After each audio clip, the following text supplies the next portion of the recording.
हाय दोस्तों, मेरी आवाज़ में आप सभी का स्वागत है। दोस्तों, आज की कहानी का शीर्षक है मेहमान। काकी देखो, इस बार मैं आपके लिए मूंगफली और नींबू लेकर आया हूँ। काकी को भुनी हुई मूंगफलियाँ बहुत पसंद है ना?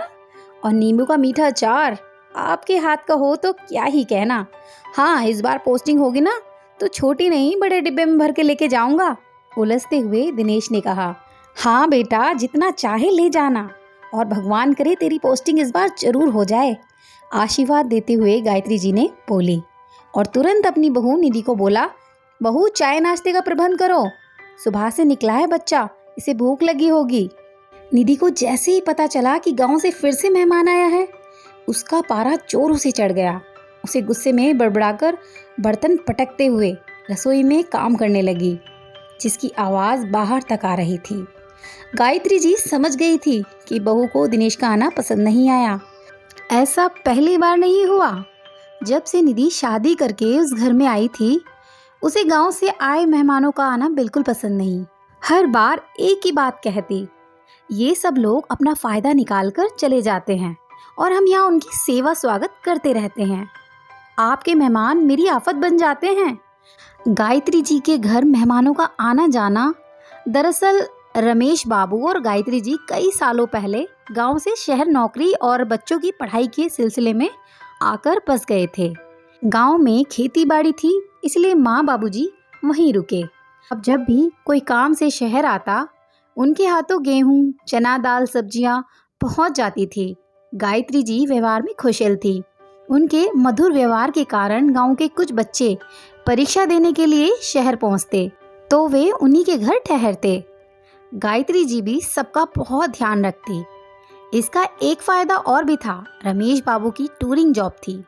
गांव के रिश्तेदार, जान पहचान के लोगों का घर में बने रहने से गायत्री जी और बच्चों को अकेले रहने का डर भी नहीं लगता था। घर के बाहर के कामों में भी मदद मिल जाती थी। उधर गांव से आए बच्चों की परीक्षा, पढ़ाई या किसी का इलाज आसानी से हो जाता था। इस तरह उनका मान सम्मान गांव में बहुत बढ़ गया। सभी रमेश बाबू के बड़े आभारी होते। कुछ बच्चों की शहर में नौकरियां लग गई। कोई पढ़ लिखकर डॉक्टर तो कोई इंजीनियर बन गया, तो किसी की सरकारी नौकरी लग गई। मगर जब से बहू निधि घर आई थी, उसे इतने लोगों का घर आना जाना बिल्कुल पसंद नहीं था। निधि नहीं चाहती थी कोई मेहमान घर आए। निधि को हमेशा लगता है कि उसकी प्राइवेसी में दखल हो रहा है। यह लीजिए भाभी जी, आपके लिए खट्टी मीठी इमली तोड़वा कर लाया हूँ। गांव का सीधा साधा सज्जन दिनेश बिना सोचे समझे रसोई में प्रवेश कर गया। तुम्हारी हिम्मत कैसे हुई मुझे भाभी कहने की? तुम हो कौन? मैं तुम्हें नहीं जानती। और हाँ, ये फालतू की चीजें मैं नहीं खाती। आइंदा से घर में इधर उधर घूमने से पहले इजाजत ले लिया करो। न जाने कहाँ कहाँ से आ जाते हैं। मान ना मान, मैं तेरा मेहमान। गुस्से से बड़बड़ाती हुई निधि जोर से चिल्लाकर कप पटकते हुए बोली, बहू ये क्या तरीका हुआ बात करने का? ये हमारे घर के मेहमान हैं और ये तो तुम्हारे ससुर जी के एक खास दोस्त का बेटा है। बेटा, उन्होंने हमेशा हमारी मदद की है। अगर तुम्हारे पापा जी को पता चला ना कि तुमने ऐसा व्यवहार किया तो उन्हें बिल्कुल अच्छा नहीं लगेगा, उन्हें बहुत बुरा लगेगा। माँ जी काम निकल जाने पर कोई दोस्त नहीं रखता। ये सब आपके सीधेपन का फायदा उठाते हैं। देख लेना, जब एक बार नौकरी लग जाएगी ना, दोबारा कभी आपका नाम भी याद नहीं करेंगे। पूरे जमाने में स्वार्थी लोग भरे पड़े हैं। यह दुनिया स्वार्थ पर ही चल रही है। सीधे सच्चे लोगों को फंसाकर सब अपना उल्लू सीधा करते हैं। गायत्री और रमेश बाबू में मदद का भाव असल में निधि को लगता था कि सास ससुर गांव के रिश्तेदार मेहमानों के नाम पर दोनों हाथों से सब लुटा देंगे तो उसके लिए क्या ही बचेगा। आखिर उसके भविष्य का भी तो सवाल था। खैर, दिनेश पुलिस परीक्षा देकर वापस गांव लौट गया। कुछ दिन बाद पता चला कि उसकी पोस्टिंग भी इसी शहर में हो गई है। एक दिन यह बताने के लिए गायत्री के घर आया, मिठाई का डिब्बा लेकर। आशीर्वाद लेकर उल्टे पांव लौट चला गया। गायत्री जी भी निधि के व्यवहार से परेशान थी, इसलिए रुकने को नहीं बोल पाई। एक शाम को ऑफिस से लौटते समय सुमित का एक्सीडेंट हो गया।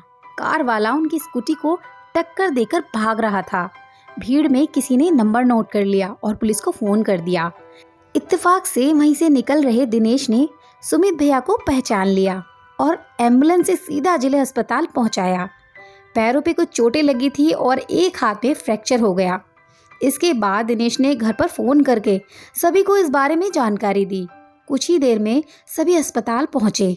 दिनेश ने रमेश बाबूजी को सारी बात बताई। गायत्री जी के बेटे सुमित का एक्सीडेंट कार वाला भी पकड़ा जा चुका था और ये खबर भी बताई। वे बोले, बेटा मैं तुम्हारा ये एहसान कैसे चुकाऊंगा? अरे काका, मैं आपका छोटा बेटा ही हूँ, आपकी मदद करना मेरा फ़र्ज़ है। और फिर मैं जो भी हूँ आप और काकी की वजह से ही तो हूँ, वरना कौन है इस बड़े शहर में जो गांव के लोगों को आसरा देता है? दिनेश की बात सुनकर निधि अपने हाथ जोड़कर बोली, भैया मुझे माफ़ करिए, मैंने उस दिन आपको कितना भला बुरा कहा, मगर आपने भगवान के रूप में आकर मेरे सुहाग की रक्षा की है, हो सके तो मुझे माफ़ कर दीजिएगा। दिनेश बोला, भाभी माँ समान होती है, अगर माँ अपने बच्चों को डांट दे तो बच्चा कभी माँ से संबंध नहीं तोड़ता। मुझे उस दिन आपकी किसी भी बात का कोई बुरा नहीं लगा। मैंने यही सोचा हो सकता है आप उस दिन किसी परेशानी में हो। इतने में डॉक्टर निकल कर आए। अरे प्रदीप तुम? डॉक्टर ने रमेश बाबू के पैर छुए। ये देख निधि सोच ही रही थी, तब वे बोले, अरे प्रदीप तो हमारे घर रहकर डॉक्टर बना था ना, बड़ा होनहार बच्चा था, बस हमारी थोड़ी सी मदद से देखो आज कितनी तरक्की कर रहा है। खुश होते हुए रमेश बाबू बोले। निधि शर्मिंदा होते हुए अपनी सास से बोली, माँ जी आपने तो इतनी नेकी के काम किए हैं और मैं बावरी हमेशा आपको यही कहती रही कि ये स्वार्थी हैं और आपको उल्लू बना रहे हैं। मैं कितनी गलत थी। मेहमानों का आना मुझे हमेशा अपनी आंखों में खटकता रहा, जबकि आज उन्हीं लोगों की वजह से सुमित की जान बच पाई है। बहू, अतिथि देवो भव हमारी संस्कृति है।